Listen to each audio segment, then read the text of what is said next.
오늘은 여러분들에게 영상을 하나 보여드리고 말씀을 드리도록 하겠습니다.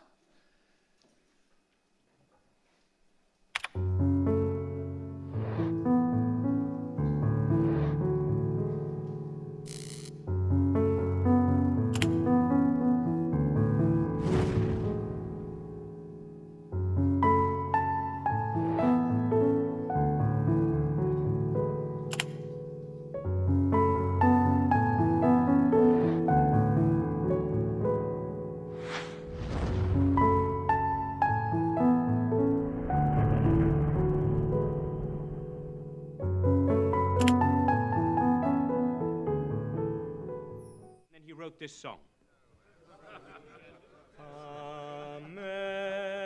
Amazing grace, how Time for Heart for the Merchant Boys.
여러분이 영상에서 본 윌리엄 윌버포스는 예수님을 만난 후에 성직자가 되려고 했습니다. 그런데 당시 존 뉴턴 목사, 찬송가 305장을 작사한 어메이징 그레이스, 유명한 노래죠. 찬송입니다. 그 찬송을 작사한 존 뉴턴 목사가 정치에 입문하라고 해서 정치를 하게 된 것입니다. 21세 젊은 나이에 영국의 하원 의원에 당선이 되었고, 당선된 이후부터 노예 무역 폐지에 앞장서기를 시작을 했습니다. 당시 노예 무역은 여러분이 영상에서 보셨던 것처럼 국가 재정의 3분의 1에 해당되는 엄청난 것입니다. 그런데 그것을 폐지하자는 하나님의 말씀에 어긋나는 하나님의 창조 윤리에 잘못되어진 그것을 바로 잡겠다는 분명한 비전을 가지고 이 일을 시작하게 된 것입니다. 처음에는 사람들이 냉담했지만 그것이 점차적으로 조금씩 호응을 얻게 되어지니 당시 기득권을 가진 사람들, 권력을 가진 왕족이라든지 부유한 상인들, 그리고 식민지에 여러 가지 권리를 가지고 있는 사람들이 중상모략을 하기를 시작을 했습니다. 협박을 하고 회유를 하고 심지어는 2번에 걸친 암살 기도 사건도 있었습니다. 그럼에도 윌버포스는 물러서지 않았습니다. 150여 차례나 의회에서 노예 제도, 노예 무역 폐지를 역설을 했고요. 마침내 1807년 영국 하원은 노예 무역 폐지법을 통과시켰습니다. 20년 동안 쌓은 열매를 거두게 된 것입니다. 그러나 윌버포스는 여기서 그치지를 않았습니다. 노예 무역을 폐지하는 것도 중요하지만 당시 영국 땅에 있는 노예 제도 자체를 폐지시켜야 되겠다라고 하는 생각을 가지고 노예 제도 완전 폐지 운동을 벌였습니다. 그리고 1800, 1833년 7월 26일 의회는 대영 제국 내의 모든 노예들을 1년 안에 해방시킨다는 법안을 통과시켰습니다. 이 법안이 통과되었을 때에 윌버포스는 병상에 누워 있었고 소식을 들은 3일 후에 하나님의 부름을 받게 되었습니다. 영국은 후손들에게 부끄러운 모습을 보여주지 않게 된 윌버포스의 그 업적을 기려가지고 그를 웨스트민스터 사원에 안장시키게 되었습니다. 여러분, 윌리엄 윌버포스가 수많은 위협과 회유에도 굴하지 않고 불의에 맞서서 끝까지 싸운 힘이 어디서 나온 것입니까? 1년, 2년도 아니고 20년 동안 결코 포기하지 않고 싸운 그 힘, 그것이 어디서 온 것입니까? 1787년 10월 28일 일기에 이렇게 그가 기록을 했습니다. 전능하신 하나님께서는 내 앞에 두 가지 큰 목표를 두셨다. 하나는 노예 무역을 금지하는 것이고 다른 하나는 관습을 개혁하는 것이다. 분명한 소명의식이 있었기 때문입니다. 하나님이 어떤 분이신지를 알고 그 하나님께서 나를 정치가로 부르신 목적이 무엇인지 알고 하원 의원으로서 내가 할 일이 무엇인가를 분명히 알고 있었기 때문입니다. 분명한 소명의식, 한번 따라합시다. 소명의식. 그것이 그로 하여금 용기를 얻게 한 것이고 바로 그 소명의식이 불의에 맞서서 싸우게 만든 것이고 결코 포기하지 않는 모습으로 살아가게 된 것입니다. 소명의식이 있는 자는 불의에 굴복하지 않습니다. 소명의식이 있는 자는 권력이나 각종 유혹에 타협하지 않습니다. 요즘 정치가들 가운데서 보게 되면은 이 권력을 사유화한다든지 아니면은 여러 가지 측면에서 세상의 유혹에 이리저리 흔들리는 모습을 볼 수가 있습니다. 그러다 보니 우리 마음의 참담함을 느끼게 만드는 여러 가지 일들이 일어나고 있는 것을 볼 수가 있습니다.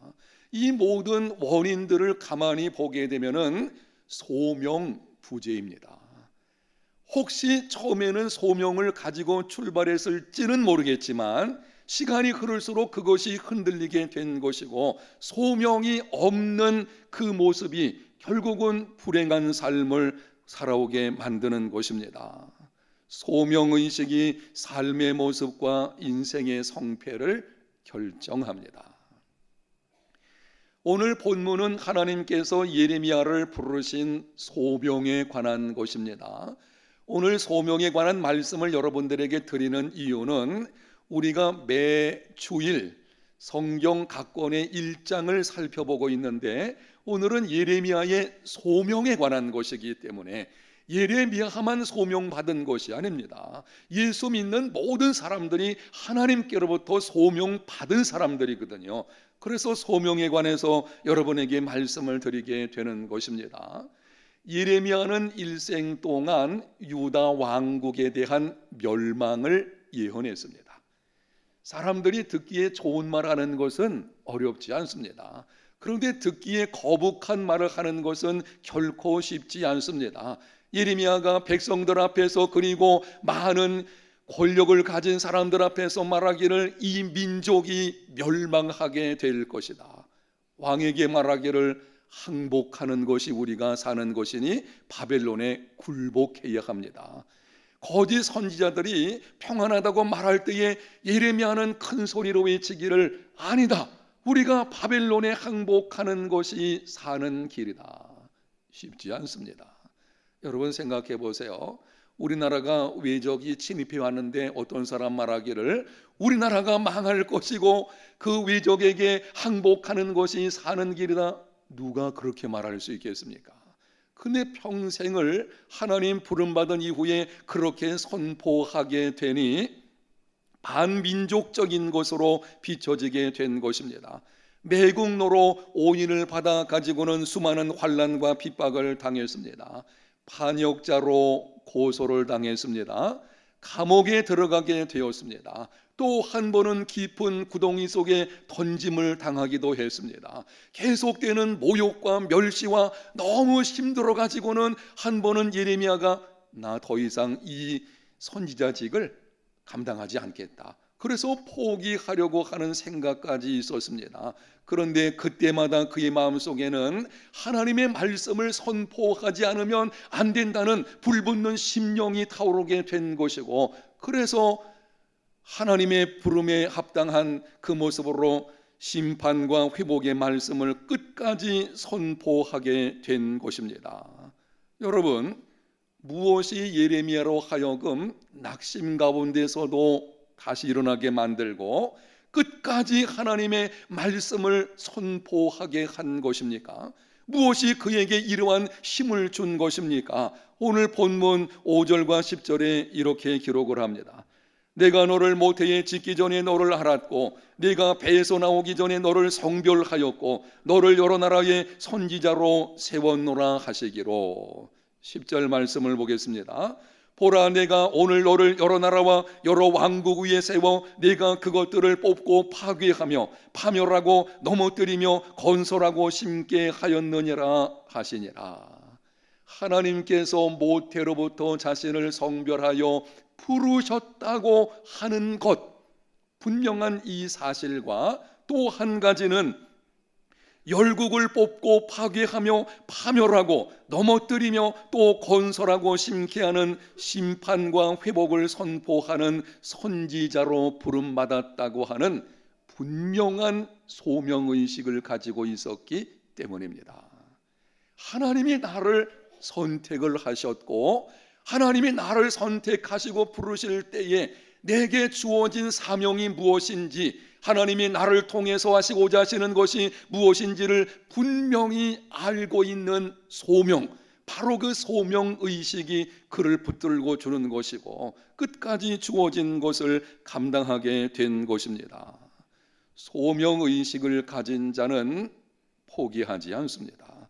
소명의식을 가진 자는 환난 날에 낙심이 찾아와도 다시 일어나 앞으로 나아갑니다. 소명의식이 삶의 모습과 인생의 성패를 결정합니다. 구약성경 창세기에 등장하는 요셉은 기막힌 인생을 살았습니다. 복잡한 인간관계가 얽혀있는 가정에서 태어났습니다. 아버지에게 무려 아내가 4명이 있었어요. 그 4명의 아내 사이에서 아버지가 12아들을 두게 되었는데 이복 형제들 간에서 시기하고 질투하는 갈등이 계속되었습니다. 형들에게 미움을 받아가지고 어린 나이에 외국에 팔려가서 종살이를 했습니다. 억울하게 누명을 쓰고 감옥살이를 했습니다. 그럼에도 낙심하지 않았습니다. 절망하지 않았습니다. 끝까지 하나님과 동행하는 삶을 살아갔습니다. 하나님께서는 후에 한 나라의 총리로 세워주셨습니다. 나라와 민족과 열방에 선한 영향력을 끼쳤습니다. 형들을 용서해 주었습니다. 오늘날에도 수많은 사람들에게 감동을 주는 사람이 되었습니다. 여러분, 무엇이 요셉으로 하여금 상처와 분노와 고통을 극복하고 진정한 인생 역전을 경험하게 한 것입니까? 가까이 있는 사랑하는 사람들에게서 받는 상처는 더 클 것입니다. 가족들에게 버림을 당하는, 팔림을 당해가지고 외국에 가서 종살이 하게 되는 그 상처는 성경에 기록이 되어 있지 않아서 그렇지 아마 엄청났을 것입니다. 그런데 요셉으로 하여금 그 상처를 극복하게 만들고 오히려 선한 영향력을 끼치고 형들을 용서하는, 애굽의 총리가 된 것보다 더 큰 일은 형들을 용서한 것입니다. 이런 인생의 진정한 역전을 이루게 한 힘이 무엇입니까? 후에 형들이 찾아왔을 때에 요셉이 이렇게 말을 했습니다. 창세기 45장 5절, 당신들이 나를 이곳에 팔았다고 해서 근심하지 마소서, 한탄하지 마소서. 하나님이 생명을 구원하시려고 나를 당신들보다 먼저 보내셨나이다. 아멘. 요셉은 형들에게 팔려서 애굽에서 종살이했지만 자신을 팔린 인생이라고 생각하지 않았습니다. 여러분이 영상에서 보고 있는 말씀의 하반절을 주목하여 보십시오. 하나님이 생명을 구원하시려고 나를 당신들보다 먼저 보내셨나이다. 하나님의 보내심을 받았다고 하는, 분명히 형들에게 팔린 것은 맞지만 요셉은 생각하기를 나는 하나님께서 나를 통해서 하실 일이 있어서 애굽으로 보내신 것이다. 바로 나를 보내셨다는, 나를 통해서 하나님이 하실 일이 있다는 이 소명, 이 의식을 가지고 나아가게 될 때에 모든 것을 극복하고 진정한 인생 역전의 삶을 이루어낸 것입니다.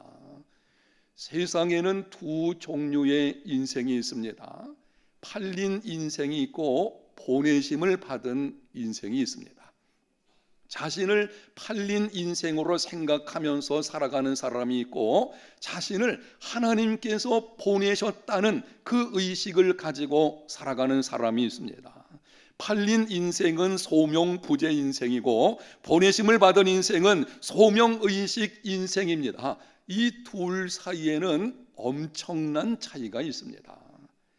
팔린 인생이라고 생각하는 사람, 소명이 무엇인지 알지 못하고 그냥 이리저리 휘둘리면서 인생을 살아가는 사람, 이 사람들의 특징은 불평하고 원망합니다. 쉽게 낙심하고 절망합니다. 목적의식이 없습니다. 상황에 끌려다니는 삶을 살아갑니다. 보복하려는 마음을 갖습니다. 그러나 보내심을 받은 인생이라고 생각하는 사람, 소명의식으로 살아가는 사람은 그럼에도 불구하고 감사합니다. 어떤 상황에서도 소망을 갖습니다. 목적의식이 분명합니다. 선한 영향력을 끼칩니다. 상처 준 사람을 용서합니다. 여러분은 여러분의 인생을 어떤 인생이라고 생각하며 살고 있습니까? 여러분의 인생을 팔린 인생이라고 생각하며 살고 있습니까? 아니면 보내심 받은 인생이라고 생각하면서 살아가고 있습니까? 너무 힘든 가정생활 때문에 내가 어쩌다가 이런 가정에 시집을 와가지고 고생을 하나, 내 팔자가 정말 사납구나, 팔린 인생처럼 생각하고 원망하는 사람들이 있는 것을 보게 되는데요, 그러다 보니까 신경이 예민해집니다. 이 팔린 인생으로 생각하는 사람들은 가정이든지 직장이든지 사업장이든지 하여튼 어떤 관계 속에서 굉장히 예민합니다. 그래서 가정 식구들 가운데 누가 한마디 하면 마음의 상처를 받습니다.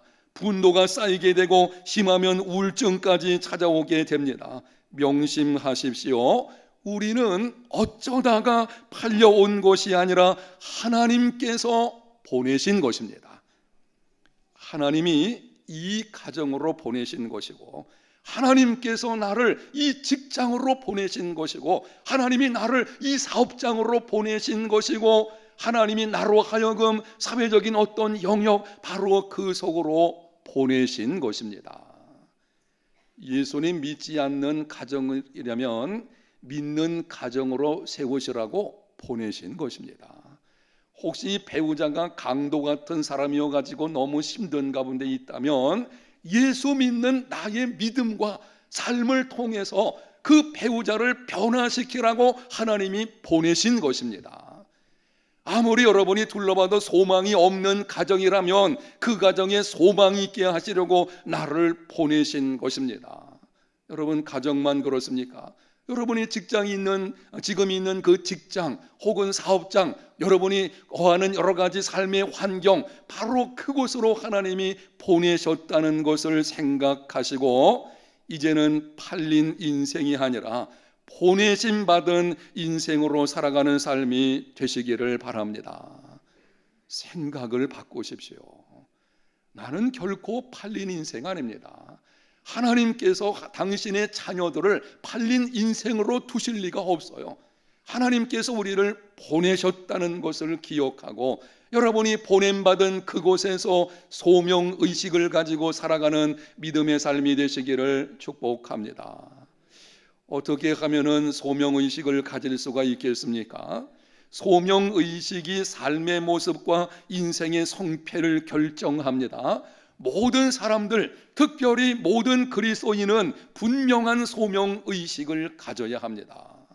소명의식을 가지려면 적어도 세 가지를 알아야 합니다. 첫 번째는 하나님이 누구신지 알아야 합니다.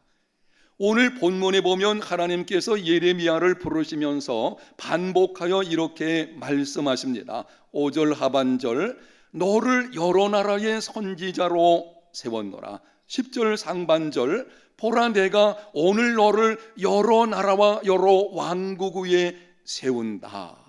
하나님이 예레미야를 부르시고 보내시려고 하실 때에 너를 이스라엘의 선지자로 이렇게 말씀하지 않고 여러 나라 여러 왕국의 선지자로 세우시겠다. 무슨 말씀이신 것입니까? 하나님은 이스라엘의 하나님이시면서 동시에 열방의 하나님이십니다. 하나님은 언약의 하나님, 택한 백성들의 하나님이시면서 동시에 열방, 여러 나라들, 이 땅에 존재하는 모든 민족과 나라들의 하나님이십니다. 하나님은 창조주이십니다. 하나님을 교회 안에 하나님으로만 가두어 두지 마십시오.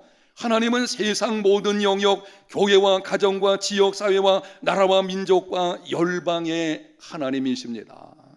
하나님을 종교 영역에만 가두어 두지 마십시오. 많은 그리스도인들이 하나님 그러면은 종교 영역 혹은 기독교 여기만 테두리를 가지고서 한계를 두는 경우들이 있습니다. 그렇지 않아요. 하나님은 정치, 경제, 예술, 과학, 문학, 의학 모든 분야의 하나님이십니다.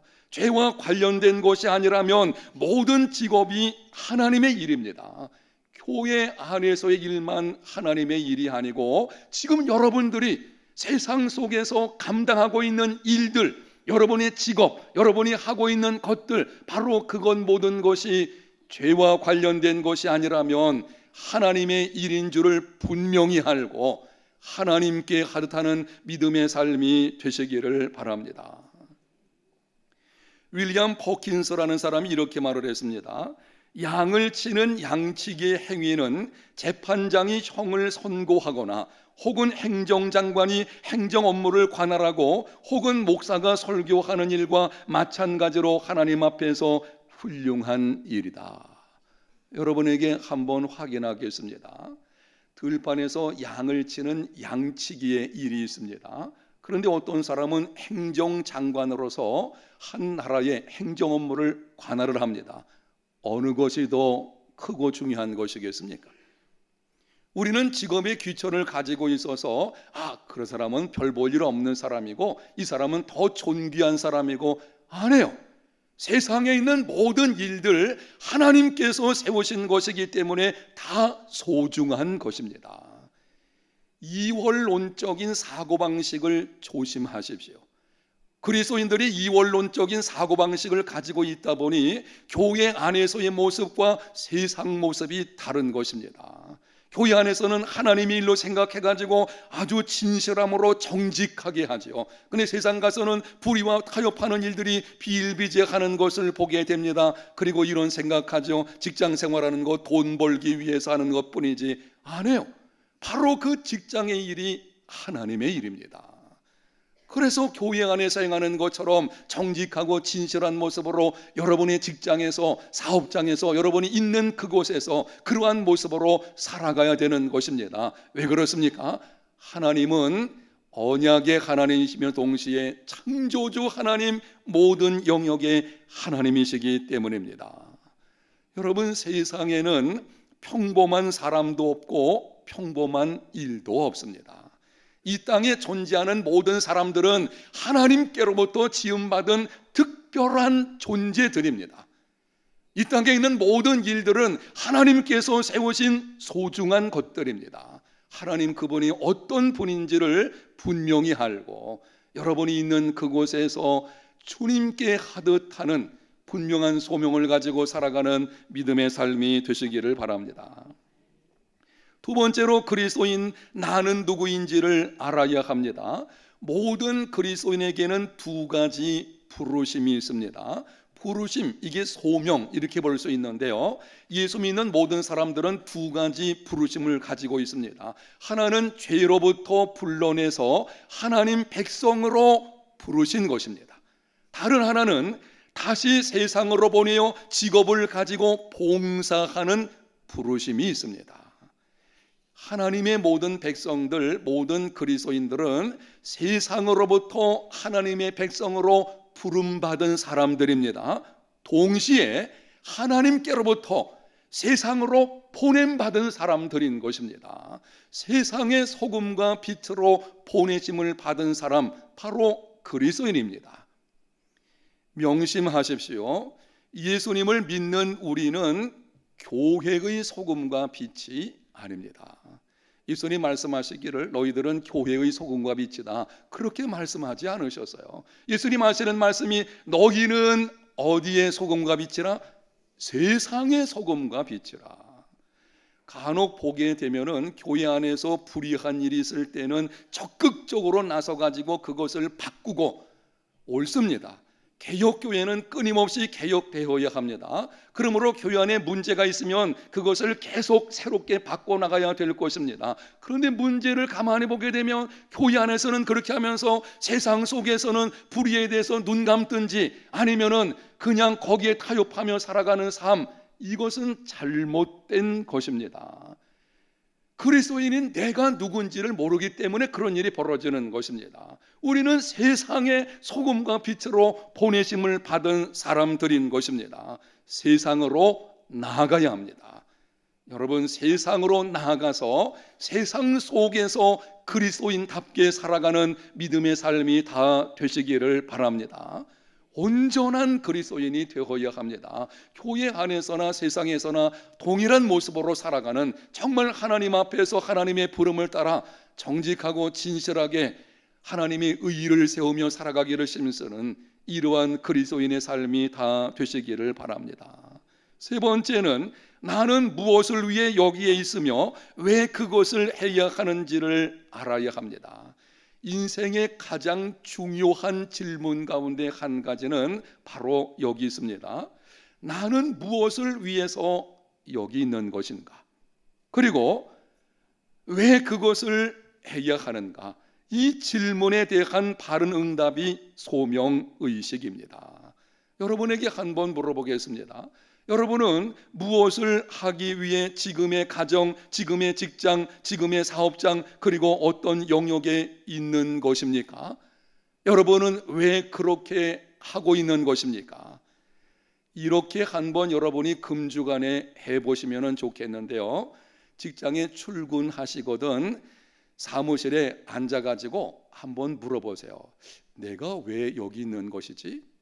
여러분이 사업하시는 분이시라면 사업장에 갔을 때에 한번 물어보십시오. 내가 왜 이 사업을 하는 것이지? 그리고 왜 그 일을 내가 하는 것인지를 분명하게 질문하는 가운데 알고 살아가는 삶이 되시기를 바랍니다. 저는 분명합니다. 저는 하나님께서 교회 공동체를 섬기라고 부르셨지요. 하나님이 저를 선택을 하시고 제가 고등학교 3학년 때 하나님의 부르심, 소명이 있었는데요. 그래서 오늘 여기까지 오게 되었는데 하나님의 교회 공동체로 부르셨어요. 특별히 해운대 제일교회 담임 목사로 부르셨습니다. 왜 내가 여기 있을까? 분명합니다. 우리 교회 사명 선언문이 거기 있지 않습니까? 위대한 계명과 위대한 명령에 순종하며 성경의 원리를 따라 사역하는 주님이 세우시기 원하시는 바로 그 교회를 이루는 것, 이게 바로 제가 여기 있는 이유인 것입니다. 그리고 왜 그렇게 합니까? 하나님 그분의 영광을 위해서 그렇게 행하고 있는 것입니다. 여러분들은 어떻습니까? 여러분들의 직장이나 사업장이나 여러분이 있는 곳에서 소명의식을 분명히 가지고 살아가는 삶이 되시기를 바랍니다. 여러분 가운데 내 소명 의식이 분명하지 않으면 하나님과 친밀한 관계를 가지십시오. 깊이 기도하십시오. 하나님께 여쭈어 보십시오. 하나님, 나를 통해서 하시기 원하시는 것이 무엇입니까? 이 직장에서, 이 사업장에서, 내가 있는 이곳에서 나를 여기에 불러놓으셨는데 나를 통해서 무엇을 하기 원하십니까? 여러분이 깊이 기도하십시오. 그리고 그 일을 감당하는 삶이 되시기를 바랍니다. 때로 하나님은 우리에게 고난을 주심으로 소명의식을 갖게도 하십니다. 역사를 보게 되면 수많은 그리스도인들이 인생의 기막힌 고난을 통해서 자신에게 주어진 소명을 발견했습니다. 고난을 겪는 중에 삶의 방향을 바꿉니다. 고난을 통해서 자신만을 위한 삶에서 다른 사람을 위해 자신을 내어주는 삶으로 변화가 되었습니다. 고난은 인생의 방향을 바꾸어 소명의식을 회복하게 하시는 하나님의 방편입니다. 여러분들이 고난 가운데 있다면 이 말씀을 기억하십시오. 하나님께서 여러분으로 하여금 소명의식을 발견하게 하시려는, 회복하게 하시려는 바로 그 일이라는 것을 명심하셔서 소명의식을 재발견하는 기회로 삼는 삶이 되시기를 바랍니다. 소명의식이 삶의 모습과 인생의 성패를 결정합니다. 여러분이 세상 속에서 얼마나 가지고 있는지, 가지고 있지 않은지, 얼마나 높이 올라갔는지, 그렇지 않은지, 얼마나 많은 사람에게 주목을 받는지, 그렇지 못한지, 인생의 성공과 실패는 여기 있지 않습니다. 높이 올라가고 많이 가지고 주목받는다 그래서 그것이 다 성공인 것이 아닙니다. 이 말은 기준이 거기 있는 것이 아닙니다. 인생의 성공은 나를 향한 하나님의 부르심, 이유, 이 소명을 알고 소명의식을 가지고 살아가는 데 있습니다. 여러분이 정말 기도하는 중에 하나님이 나를 통해서 이루시기 원하시는 것이 무엇인지를 발견하고 거기에 헌신하며 살아가는 삶이 되시기를 축복합니다. 여러분 가운데 은퇴를 앞두신 분들이 있다면 하나님께 깊이 한번 기도하십시오. 하나님, 은퇴 후에 나를 통해서 하기를 원하시는 것이 무엇입니까? 충분히 기도하십시오. 기도하지 않고 은퇴 맞지 마시고 은퇴하기 전에 내가 무슨 일을 해야 할 것인지, 그리고 그 일을 통해서 하나님이 원하시는 것이 무엇인지를 충분히 한번 기도하십시오. 하나님이 반드시 응답해 주실 것입니다. 하나님이 기뻐하시는 일이기 때문에 응답하실 것입니다. 여러분 가운데 이미 은퇴한 가운데 살아가시는 분들, 나는 직장도 있는 것도 아니고 사업하는 것도 아니고 내 남은 인생이 이제는 다 내려놓은 상태인데 어떻게 하면 좋겠는가? 그래도 여러분 그냥 이 모습대로 살지 마시고 여러분을 통해서 하나님이 하실 일이 있는 줄로 믿습니다. 하나님께 우리는 한번 여쭤봐야 돼요. 하나님, 나의 남은 삶을 어떻게 보내야 되겠습니까?